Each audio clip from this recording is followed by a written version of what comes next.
چند ایک باتیں آپ کے سامنے عرض کی جائیں گی۔ حضرت سیدنا امام حسین رضی اللہ تعالیٰ عنہ کی سبیل کے حوالے سے ہم یہ سبیل لگاتے ہیں باہر، پورے کربلا کے واقعہ سے ہم نے کیا لیا ہے، ہم نے اس سے کیا اخذ کیا ہے، ہم نے اس سے کیا سیکھا ہے، کیا سبق لیا ہے، ہم نے اس بات پہ غور کرنا ہے۔ چند ایک باتیں اسی مسئلے پر عرض کی جائیں گی۔ امام حسین رضی اللہ تعالیٰ عنہ کا مشن کیا تھا اور ہم نے کس چیز کو اپنا مشن بنا لیا ہے۔ حضرت سیدنا امام علی مقام امام حسین رضی اللہ تعالیٰ عنہ جو ہیں، آپ کربلا معلیٰ میں جاتے ہیں اللہ تبارک و تعالیٰ کے دین کے غلبے کے لیے۔ اس لیے جاتے ہیں، دین کے غلبے کے لیے جاتے ہیں۔ امام حسین رضی اللہ تعالیٰ عنہ کو کون سا دکھ وہاں لے جاتا ہے، امام حسین رضی اللہ تعالیٰ عنہ کو کون سا غم وہاں لے جاتا ہے۔ امام حسین رضی اللہ تعالیٰ عنہ کو جو غم ہے نا، وہ 10 محرم سے پہلے کا ہے۔ سمجھ آ رہا ہے مسئلہ؟ امام حسین رضی اللہ تعالیٰ عنہ کا جو غم ہے وہ 10 محرم سے پہلے کا ہے۔ ہماری اس قوم کا جو غم ہے وہ 10 محرم کو شروع ہوتا ہے۔ نہیں سمجھ آ رہا، نہیں سمجھ آ رہا مسئلہ؟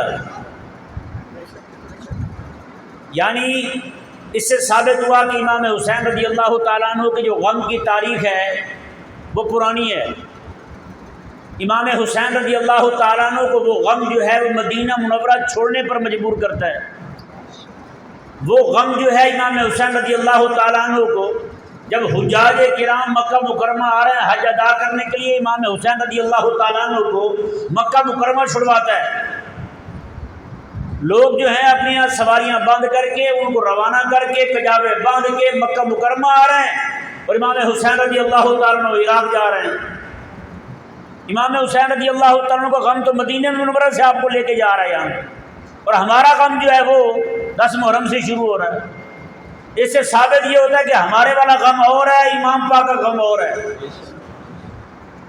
جو غم امام حسین رضی اللہ تعالیٰ عنہ کو تھا وہ ہمارا نہیں ہے۔ امام حسین رضی اللہ تعالیٰ عنہ کو غم دین کا تھا۔ ہمیں غم جو ہے وہ والا نہیں جو امام پاک کا تھا۔ حالانکہ ہونا یہ چاہیے تھا کہ جیسے ہمارے دلوں میں امام حسین رضی اللہ تعالیٰ عنہ کے شہید ہونے کا غم ہے، اس سے کئی گنا زیادہ وہ والا غم ہوتا جو غم ہمارے امام کا تھا۔ نہیں سمجھ آیا مسئلہ؟ اب بتائیں نا، آپ اس غم کی نوعیت کو سمجھیں۔ امام حسین رضی اللہ تعالیٰ عنہ نے اس غم کو اتنا بڑا جانا، اتنا عظیم جانا، اس غم کی وجہ سے، اس غم کی بنیاد پر امام حسین رضی اللہ تعالیٰ عنہ نے اپنے بھتیجے بھی قربان کیے، اپنے بھانجے بھی دیے، اپنے بیٹے بھی دیے، اور یہاں تک کہ اپنا آپ بھی اسی غم پر قربان کر دیا۔ اگر ہمارے اندر وہ والا غم ہوتا تو آج ہم سکون سے نہ بیٹھے ہوتے، وہ والا غم ہوتا تو آج ہم اتنے جناب خوش خوش نہ پھرتے ہوتے۔ اصل میں ہم نے غم اپنا ہی پالا ہوا ہے، اور اس غم کے اظہار کے طریقے وہ آپ کو پتہ ہے۔ ہماری قوم جو ہے وہ یا تو 10 محرم کو لنگر پکا کے بانٹ دے گی، یا پھر تھوڑا سا رو لے گی۔ بس وہ اچھا خطیب مل جائے رولانے والا، وہ کو کس سے سنا دے اپنی طرف سے، تو پھر رونا بھی آ جائے گا۔ تو بھائی یہ جو 2 مقصد ہم نے اخذ کیے نا پورے کربلا سے، میں سچی کہوں یہ امام حسین رضی اللہ تعالیٰ عنہ کے خون کے ساتھ وفا کوئی نہیں۔ امام حسین رضی اللہ تعالیٰ عنہ کے خون کے ساتھ یہ وفا نہیں ہے۔ کیا ایک لنگر نکالا ہم نے اور ایک رونا نکالا ہے، بس، اس کے علاوہ کچھ بھی نہیں ہے کو ہمارے پلے اس کے علاوہ کچھ اور لنگر تو ایسے کھلا رہے ہیں، باہر رسے باندھ کے لوگوں کو پکڑ پکڑ کے پانی پلا رہے ہیں، شربت پلا رہے ہیں، پی کے جائیں گی، پی کے جائیں گی۔ ایک گھر میں ڈھیر لگے ہوئے ہیں کھانے کے، اوپر سے اور دیے جا رہے ہیں کھانے۔ میرے امام کا مشن یہی تھا، بس سبیل کہہ رہے ہیں اس کو، سبیل کہہ رہے ہیں۔ تو کیا خیال ہے سبیل کا مطلب یہ فی سبیل اللہ سے نکلا لفظ یہ والا. سبیل کا لفظ کہاں سے نکلا ہے؟ فی سبیل اللہ سے. یہ فی سبیل اللہ سے سبیل ہے. تو سبیل اللہ تبارک و تعالی نے کس کس شے کو فرمایا ہے؟ جہاد فی سبیل اللہ ہے یا نہیں؟ اپنی جان دینا فی سبیل اللہ ہے یا نہیں؟ جان لینا بھی فی سبیل اللہ ہے یا نہیں؟ اپنی اولاد دے دینا، ہر شے اللہ تبارک و تعالیٰ کے نام پہ قربان کر دینا، یہ سارا فی سبیل اللہ ہے. اور میری قوم کو سبیل میں صرف لنگر ہی سمجھ آئے، اور وہ بھی پیٹ بھرے کو زبردستی کھلائے جا رہے ہیں. اندازہ لگائیں گے. امام حسین رضی اللہ عنہ کے مشن کو ہم نے سمجھا ہی کو نہیں. ہم نے ایک دن پوچھا نہیں کسی سے، یار امام حسین رضی اللہ عنہ کو غم کیا تھا؟ بس اس دن جناب لنگر بنا کر لنگر اندھا دھند پکائے جا رہے ہیں. مجھے تو سمجھ نہیں آ رہی امام حسین رضی اللہ عنہ کا غم ہے ان کو یا کیا ہے یار. لگا ہوا غم ہے اور انواع و اقسام کے کھانے تیار ہو رہے ہیں اور چسکے لے لے کے کھا رہے ہیں. غمگین بندہ یوں کرتا ہے؟ کون سا غم ہے یار؟ امام حسین رضی اللہ عنہ کی سبیل کیا ہے وہ ذرا سنیں. حضرت سیدنا امام علی مقام امام حسین رضی اللہ تعالیٰ عنہ آپ مدینہ منورہ میں، حضرت امیر معاویہ رضی اللہ تعالیٰ نے ایک بندے کو بھیجا شام سے. امام حسین رضی اللہ عنہ کو جا کے ملے. یہ ذرا غور سے سنیے گا. امام حسین رضی اللہ عنہ کو جا کے ملے. اس نے پوچھا حضرت مجھے امام حسین کہاں ملیں گے؟ کہا دن کو جائے گا مدینہ منورہ میں حضور کی مسجد میں ملیں گے. زور سے کہیں سبحان اللہ. مسجد نبوی میں ملیں گے. کہا حضور کیا کر رہے ہوں گے؟ حضرت امیر معاویہ رضی اللہ تعالیٰ عنہ ارشاد فرماتے ہیں میں کہ بیٹا وہاں جب تو جائے گا نا مسجد نبوی میں حلقے لگے ہوں گے، وہاں پہ رب تعالیٰ کا قرآن بھی سکھایا جا رہا ہوگا، تفسیر بھی سکھائی جا رہی ہوگی، اور میرے حبیب علیہ السلام کا فرمان یعنی حدیث شریف بھی پڑھائی جا رہی ہوگی. مدرسہ لگا ہوگا وہاں اور بھی استاد بیٹھے ہوں گے. انہوں نے کہا حضور میں پھر پہچانوں گا کیسے؟ امام پاک کو کیسے پہچانوں گا میں؟ تو یہ امام حسین رضی اللہ تعالیٰ عنہ ہے. ابو عبداللہ حسن بن علی یہی ہے، ریحانۃ النبی یہی ہے جی. کیسے پہچانوں گا؟ اللہ اکبر قربان جائیں. میں بات کو ذرا کھول کے آپ کو سمجھانے کے لیے یوں عرض کر رہا ہوں. انہوں نے کہا حضرت امیر معاویہ نے کہا کہ اگر حسین بیٹھے ہوں نا پھر تجھے پہچان یوں ہوگی کہ بیٹھے ہوں گے پڑھا رہے ہوں گے. پڑھا رہے ہوں گے تو ان کے شاگردوں کی علامت و نشانی یہ ہوگی کسی بندے کا سر اونچا نہیں ہوگا، ہر ایک کا سر جھکا ہوگا نیچے کی طرف، اور تجھے لگے گا ایسے کہ ان کے سروں پر پرندے بیٹھے ہوئے ہیں. یہ ادب ہوگا امام کے مقام کا، یہ ادب ہوگا امام حسین رضی اللہ تعالیٰ عنہ کے درس کا. جب امام حسین رضی اللہ عنہ قرآن پڑھا رہے ہیں، حضور کی حدیث پڑھا رہے ہیں، تو میں کہ لوگوں پہ ایسے روب طاری ہوگا، ایسی ہیبت طاری ہوگی، ایسا جلال طاری ہوگا. کسی بندے کا اوپر دیکھنا تو دور کی بات ہے، کسی کی گردن جو ہے وہ اوپر ہوگی نہیں، سب کی گردن نیچے کو جھکی ہوئی ہوگی. یہ امام حسین رضی اللہ تعالیٰ عنہ کا ہلکا درس ہوگا. یوں آپ تدریس فرماتے ہیں. تو میں اگر سبق نہ پڑھا رہے ہوئے چل پھر رہے ہوئے تو پھر تجھے آسان ہے پہچان. انہوں نے کہا جی کیسے؟ میں ان کی جو تہبند ہوگی وہ نصف پنڈلی تک ہوگی. کہاں تک ہوگی؟ نصف پنڈلی تک ہوگی. یعنی کہ آقا علیہ السلام کی جو سنت مبارکہ ہے، تو میں کہ وہ آقا علیہ السلام کی چلتی پھرتی صرف چہرے ان کا حضور سے نہیں ملتا ہوگا، بلکہ ان کا حلیہ اور ان کی سیرت بھی میرے آقا علیہ السلام سے ملتی ہوگی. میرے امام پاک رضی اللہ عنہ کی سبیل تو یہ ہے، امام حسین کی سبیل تو یہ ہے. امام حسین رضی اللہ تعالیٰ عنہ آپ جو کربلا میں شہید ہو رہے ہیں ایسے نہیں شہید ہو رہے، زندگی ساری پڑھنے پڑھانے میں گزری ہے آپ کی. آج بھی آپ کے جو اساتذہ ہیں ان کے نام بھی اس کتاب میں درج کیے ہیں، اور آپ کے جو شاگرد ہیں ان کے نام بھی اس کتاب میں درج کیے ہیں. بتائیں نا امام حسین رضی اللہ عنہ تو مدرس سے. ابھی کہہ رہے نا یزید مرتد آباد، کہہ رہے نہیں کہہ رہے یزید مرتد آباد. میں نے کہا صرف یزید وہ نہیں ہے، یزید وہ نہیں ہے جو مر گیا ہے، یزید وہ نہیں ہے جو مر گیا ہے. امام حسین رضی اللہ تعالیٰ عنہ کے نظر و فکر اور عمل کا جو بھی بندہ دشمن ہوگا وہ یزیدی ہوگا.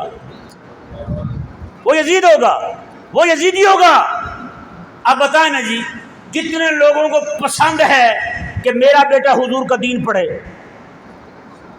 یزیدی کی پہچان ہی کرنی ہے نا ہم نے۔ نہیں سمجھ آ رہا کہ اچھی بھلی گل سنا رہے سی تسی تے کہڑے پاسے پہ گیا؟ میں نے کہا یزیدی مرد آباد کے نعرے لگا رہے ہیں آپ، تو بتاؤں تو صحیح یزیدی ہے کون؟ یزیدیت کیا بلا ہے وہ بھی تو پتہ چلے نا ہمیں۔ آج کتنے لوگ ہیں جن کو یہ پسند ہے کہ ان کا بیٹا جناب امام بنے اور مصلی رسول پہ کھڑا ہو کر لوگوں کو نماز پڑھائے۔ امام حسین تو مصلی کا امام ہے، امام حسین تو مسجد کا مدرس ہے، امام حسین تو وہ ہے جو حضور کی حدیث پڑھاتا ہے، امام حسین تو وہ ہیں جو رب تعالیٰ کا قرآن پڑھاتے ہیں۔ آج تجھے پسند نہیں ہے نا تیرا بیٹا عالم بنے، تو پھر اندر بیٹھ کے کبھی رات کو مراقبہ کر اور یقین کر تو بھی اسی کے ساتھ کا ہے۔ نام کے اکیلے حسینی بننا یہ فراڈ ہے، حقیقت کہہ رہا ہوں آپ کو میں۔ تجھے امام حسین کا عمل پسند کوئی نہیں، صرف لنگر کھانے کے لیے امام حسین کے نعرے لگا لینا یہ اور بات ہے۔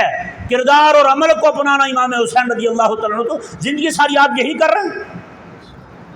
پڑھاتے پڑھاتے آپ تو مدینہ منورہ کے استاد تھے بھائی، مدرسے کے استاد تھے آپ، وہ استاد ہیں جو نانا جان کے مصلی میں بیٹھ کے حضور کا دین پڑھا رہے ہیں۔ پڑھاتے پڑھاتے اٹھ کے وہاں گئے کربلا میں، اور تجھے پسند ہی کوئی نہیں تیرا بیٹا امام بنے، تجھے پسند ہی کوئی نہیں جناب تیرا بیٹا جو ہے وہ مسجد میں بیٹھ کے حضور کا دین پڑھائے۔ تو کہتا جی میرا بیٹا پڑھے گا تو بھوکا مر جائے گا، میرا بیٹا پڑھے گا تو کھائے گا کہاں سے؟ تو میں نے کہا یزید اور کیا ہوتا ہے؟ یزید اور کیا بلا، کس بلا کا نام ہے بھی بتا۔ یہ نعرے لگانے آسان ہے، سچی بات ہے۔ میں کہتا ہوں یہ جو نعرے لگاتے ہیں نا ساتھ، میں آپ کو نہیں کہہ رہا، جتنے بھی لوگ نعرے لگا رہے ہیں ان میں سے اکثریت کا عمل جو ہے وہ ہے یزید والا، لیکن زبان پہ نعرے حسین کے ہیں، زبان پہ نعرے حسین کے۔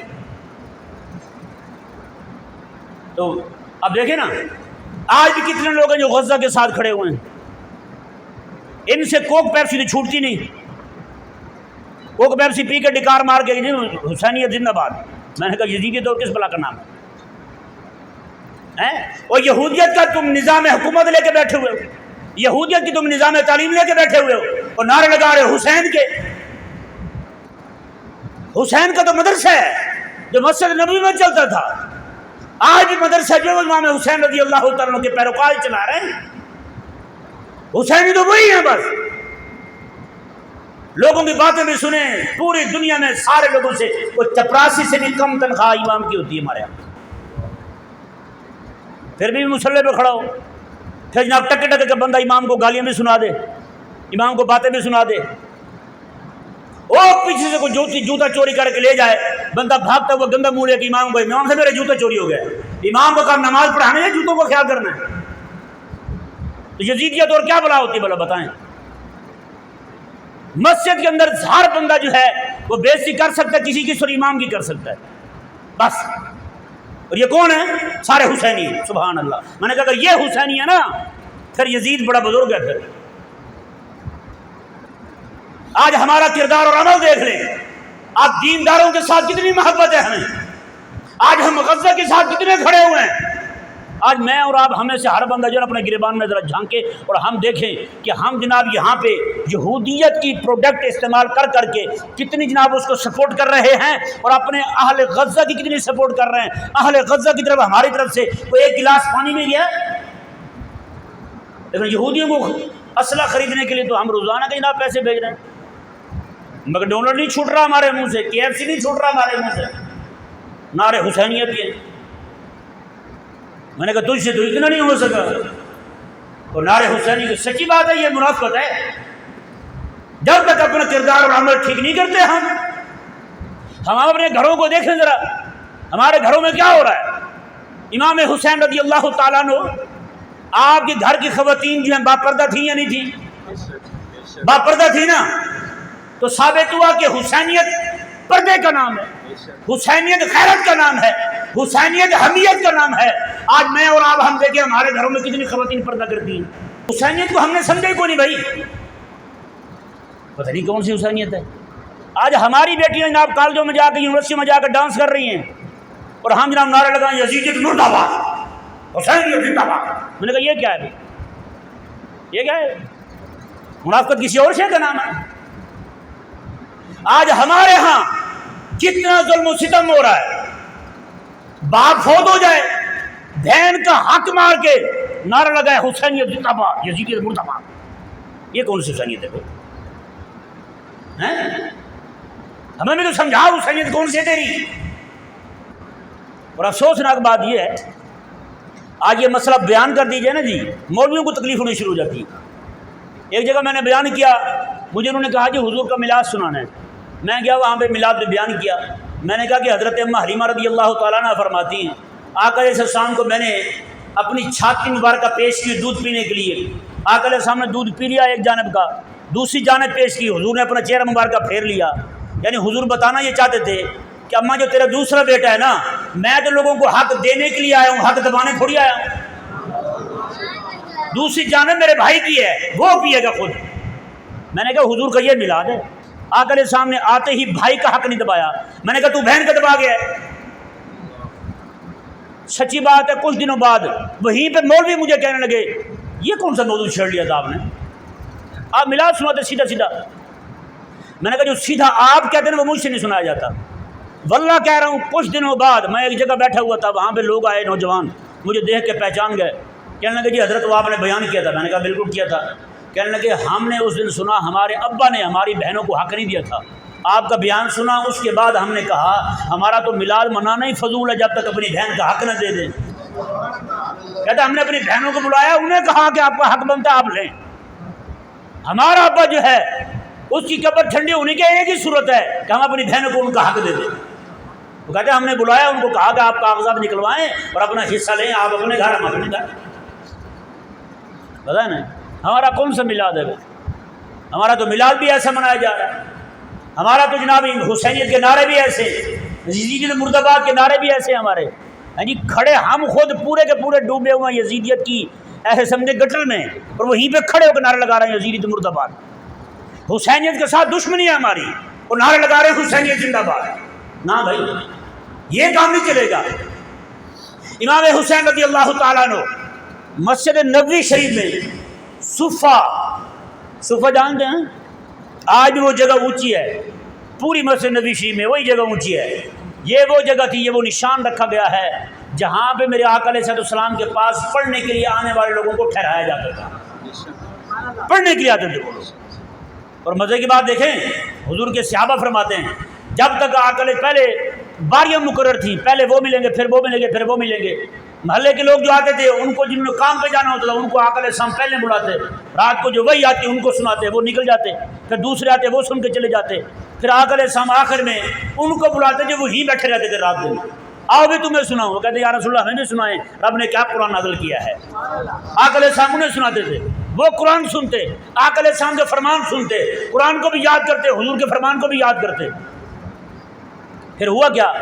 وہی جگہ آج تک نشان رکھا ہوا ہے کہ یہ وہ مقام ہے جہاں پہ پڑھ کے تیار ہونے والے ابو ہریرہ نکلے ہیں محدث امت کے، جی یہاں پہ ابو عبیدہ بن جراح رضی اللہ تعالیٰ جیسا عظیم جرنیل نکلا ہے، یہاں پہ خالد بن ولید رضی اللہ تعالیٰ جیسا سپہ سالار اعظم نکلا ہے، یہاں یہ وہ مقام ہے جہاں سے پڑھنے والے جناب حضرت امیر المومنین عمر رضی اللہ تعالیٰ جیسا جلیل انسان نکلا ہے۔ تو وہ مدرسہ تھا یار، تو اس مدرسے کے اندر آقا علیہ السلام کے بعد بھی، حضور کے وصال شریف کے بعد بھی، امام حسین رضی اللہ تعالیٰ کے زمانے تک بھی، اس کے بعد بھی وہ جگہ خاص رہی پڑھنے والوں کے لیے، وہی ٹھہرایا جاتا تھا ان کو۔ امام حسین رضی اللہ تعالیٰ عنہ آئے، آپ نے دیکھا مدرسے کے بچے اور بڑی عمر کے بیٹھے ہوئے وہاں پہ کھانا کھا رہے ہیں۔ امام باقر رضی اللہ عنہ گزرنے لگے، آپ نے سلام کیا، انہوں نے جواب دیا، ساتھ ہی انہوں نے کہا کہ حضور آپ ہمارے پاس بیٹھ کے کھانا کھا لیں، ہمارے پاس بیٹھ کے کھانا کھا لیں۔ آج بتائیں نا ہم میں سے کتنے لوگ ہیں جو مدرسے کے بچوں کے ساتھ بیٹھ کے کھانا کھانا پسند کریں؟ بتائیں۔ امام باقر رضی اللہ تعالیٰ عنہ بیٹھ گئے ان کے ساتھ کھانا کھایا، کھانا کھانے کے بعد امام حسین رضی اللہ عنہ نے فرمایا دیکھو بھی بات سنو، آپ نے دعوت دی، میں نے آپ کی دعوت قبول کی، اب میں دعوت دیتا ہوں آپ کو میرے گھر میں کھانے کی، آپ چلو گے؟ اب بتائیں رسول اللہ علیہ السلام کا ہی گھر ہو، امام حسین کا گھر حضور کا گھر ہے نا، آقا علیہ السلام کے شہزادے کا گھر ہو تو کون نہ کرے گا؟ ان درویشوں نے کہا جی چلیں گے ہم، امام پاک رضی اللہ عنہ سب کو ساتھ لے کے چلتے ہیں، سب کو۔ یہاں تو مولوی کے ساتھ چلنا بھی برداشت نہیں ہے ہمارے لوگوں کو، اور مردباد یزیدیت ہے۔ وہ آئے گے نا ختم پڑھانے کے لیے، جو مولوی صاحب کو بھیجیں ختم پڑھے، آگے آگے جا رہا ہوا ہے، مولوی کے ساتھ چلتے ہوئے بےعزتی محسوس کرتے ہیں۔ کہیں یہ نہ ہو کہ لوگ کہہ دیں ہاں تو بھی مولوی ہے بھائی، یہ رویہ ہمارا۔ آپ پوچھیں اپنے محلے کے امام سے، ہاں بھی کو بلانے کے لیے آئے ختم پڑھنے کے لیے تو کیسے چلتے ہیں؟ آگے آگے بھاگ کے جا رہے ہوں، پیچھے امام بیچارہ جا رہا ہو جیسے اس کا ملازم اور مجرم ہو اس کا۔ امام پاک رضی اللہ تعالیٰ عنہ کو ساتھ لے کے اپنے گھر پہنچتے ہیں، وہاں بٹھا دیا اور قربان جائیں۔ امام پاک رضی اللہ تعالیٰ نے اپنی گھر والی کو فرمایا، میں جو کچھ بھی گھر میں پڑا ہوا ہے سارا اٹھا کے مجھے دو، میں نے ان کو کھلانا ہے کھانا۔ ہمیں یہ بھی بات اور بھی ثابت ہوئی کہ امام جو ہے نا یہ وہی بنتا ہے کہ جو خود بھی دین کی خدمت کے لیے ہم وقت تیار ہو اور اس کے گھر والے بھی تیار ہو۔ ہاں، امام پاک گھر والی کھانا تیار کر کے دے رہی ہیں۔ آج کتنے پیر ہیں جو پیر جو ہے اپنے ہاتھ، جس کی بیوی گھر سے اپنے ہاتھ سے کھانا بنا کے اپنے مدرسے میں پڑھنے والے مسکینوں کو کھلا دے۔ اور مرد آباد کیا ہے؟ یزیدیت ہے۔ امام پاک رضی اللہ تعالیٰ نے ان کو ساتھ بٹھایا، گھر میں لے جا کے وہاں پہ ان کو کھانا کھلایا۔ کھانا کھلانے کے بعد شکریہ ادا کرتے ہوئے ان کو روانہ کر دیا۔ ہم تو مدرسے کے بچوں کو کھانا بھی کھلائیں تو 3 گھنٹے قرآن پڑھوا کے پھر کھلاتے ہیں۔ آئیں جی گھر میں قرآن پڑھ دیں، بچے گئے بیچارے، لو جی کھانے کو دے رہے، اب کھانے کو دے رہا، اب کھانے کو دے رہا ہے، وہ 3 گھنٹے ترپنے کے نوکر لگے ہوئے بیچارے مدرسے کے بچے۔ ماں باپ نے پڑھنے کے لیے بھیجا، مدرسے والوں نے چلو احسان کیا، 1 گھنٹے کے لیے آپ بچوں کو لے جائیں، آپ جناب 3 گھنٹے گھر بٹھا کے بیٹھے ہوئے۔ قرآن پاک پڑھ لیا، آپ کی سورہ یاسین بھی پڑھ دیں، وہ بھی پڑھی گئی، اب جی کل بھی پڑھ دیں، اب جناب آخر میں نعت بھی پڑھ دیں، قصیدہ بردہ بھی پڑھ دیں، درود تاج بھی پڑھ دیں۔ میں سچی کہتا ہوں، جیسے جیسے کسی بندے کو زیادہ انتظار کرایا جائے نا، اندر سے جو کچھ اس کے اندر نکلتا ہے نا، طالب علموں کے اندر سے بھی وہی نکلتا ہے۔ یہ ادھر ہی سمجھ آئے گی، باقی کیوں سمجھ نہیں آئے گی۔ کہ آپ کسی کے ہاں مہمان بن کے جائیں نا، جی وہ آپ کہیں بس چائے پلا رہے ہیں، آدھا گھنٹہ پورا ہو جائے، 2 گھنٹے ہو جائیں، 3 گھنٹے ہو جائیں، جیسے جیسے صبر کا پیمانہ لبریز ہوتا جائے گا ویسے ویسے ملفوظات عالیہ میں شدت آتی چلی جائے گی۔ نہیں تو بھائی یہاں بھی حال یہی ہوتا ہے، یہ بھی آپ کے ہی اپنے ہیں، آپ کے محلے کے ہیں، آپ کے علاقے کے ہیں، یہیں سے اٹھے ہیں سارے بیچارے، تو ان کا بھی ظاہری بات ہے صبر جو ہے وہ جواب دیتا ہے۔ تو اس لیے نہ کریں۔ امام پاک رضی اللہ تعالیٰ نے مدرسے کے بچوں کو گھر بلا کر کے صرف کھانا کھلایا ہے۔ کیا کرایا ہے؟ صرف کھانا کھلایا ہے، کھانا کھلا کے ان کو روانہ کر دیا۔ جی آپ بھی کریں کوشش، مدرسے کے بچوں کو پہلے تو مدرسے میں پہنچائیں تاکہ ان کی پڑھائی کا حرج نہ ہو۔ یہ جو باہر دھکے سے کھلا رہے ہیں نا کھانا لوگوں کو پکڑ پکڑ کے، انہی کو کہا جائے کام میں جا کے، یار یہ جو آپ دھکے سے کھلا رہے ہو یہی راشن جا کے آپ مدرسے میں جمع کرا دو، اور 10 دن آپ کے راشن سے مدرسے کے بچے کھانا کھاتے رہیں گے، حضور کا دین پڑھیں گے، آپ کے لیے ثواب کئی گنا بڑھ جائے گا۔ کسی کو سمجھ نہیں آئے گی، یہ والا مسئلہ سمجھ نہیں آئے گا، کیونکہ ان کو پتہ ہے یہ جب کھانا بانٹ رہے ہوتے ہیں نا، یا شربت دودھ بانٹ رہے ہوتے ہیں، نیچے بچے کھڑے ہو کے چاچا مجھے دینا، چاچا مجھے دینا، اس سے جو نفس شیطان مضبوط ہوتا ہے نا، اس سے جو نفس شیطان خوش ہوتا ہے، یہ والی خوشی مدرسے میں تھوڑی حاصل ہوگی، یہ تو کبھی حاصل نہیں ہو۔ اس لیے ہم نے رب رسول کو راضی کرنے سے پہلے اپنے نفس کو راضی کرنا ہے۔ تو اس لیے بھائی کوشش کریں آپ امام حسین رضی اللہ تعالیٰ عنہ کے مشن کے ساتھ محبت کریں۔ کس کے ساتھ محبت کرنی ہے؟ ہم نے مشن کے ساتھ محبت کرنی ہے۔ امام حسین تو وہ ہیں جو مسجد نبوی میں مدرسے کے استاد ہیں، امام حسین تو شیخ الحدیث ہیں، امام حسین تو شیخ القرآن ہیں، امام حسین رضی اللہ تعالیٰ عنہ تو مدرسے کے بچوں کے ساتھ محبت فرماتے ہیں۔ مدرسے کے بچے کہیں کھانا کھائیں ان کے ساتھ بیٹھ جاتے ہیں کھانا کھانے کے لیے، مدرسے کے بچوں کو کہیں آؤ آپ میرے گھر میں تمہیں کھانا کھلاتا ہوں، اپنے گھر میں لے جاتے ہیں مدرسے کے بچوں کو کھانا کھلانے کے لیے۔ تو یہ چیزیں جو ہے اپنے اندر پیدا کریں، اب ہم ان چیزوں کو اپنے اندر لائیں گے تو آپ یقین کریں آپ اسی وقت محسوس کرنا شروع کر دیں گے. آپ کو نعرے لگانے کی ضرورت نہیں پڑے گی. اندر ہی اندر حسینیت جو ہے وہ جناب نور پھیلانا شروع کر دے گی. ہاں اندر ہی اندر حسینیت جو ہے نا وہ ایسا جناب خوشبو پھیلائے گی. پھر دنیا دار سمجھیں گے, دنیا والے لوگوں کو پتہ چلے گا یار یہ جو آ رہا ہے نا بندہ یہ رسول علیہ السلام کے نواسہ پاک امام پاک رضی اللہ تعالیٰ عنہ کا سچا غلام آ رہا ہے. پھر کہنا نہیں پڑے گا یزیدیت کے ساتھ نفرت رکھیں, پھر آپ کو کہنا نہیں پڑے گا یزیدیت مرد آباد. لوگ ہی سمجھیں گے یار یہ جو بندہ آ رہا ہے نا یہ یزیدیت کا بڑا پکا دشمن ہے. اللہ تبارک و تعالیٰ کی بارگاہ میں دعا ہے جو کچھ کہا سنا مولا تعالیٰ یاد رکھنے کی عمل کرنے کی توفیق عطا فرمائے. وما علیہ البلاغ.